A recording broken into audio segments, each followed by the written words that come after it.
Hey, it's Jeff G. Holt from V-Twin Visionary, and I'm here today with some new stuff from Electric Lighting Company. They have their new colored series on their headlights. This is a 5.75 I'm going to be putting on my personal bike.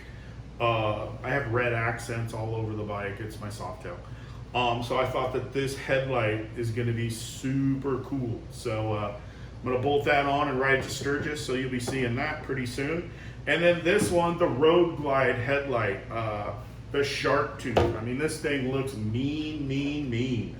And of course, it's electric lighting, so it's gonna have a ton of lumens and work flawlessly, and of course, being plug and play, which these guys are the kings of making sure their lighting is plug and play and easy for you, the consumer, to use.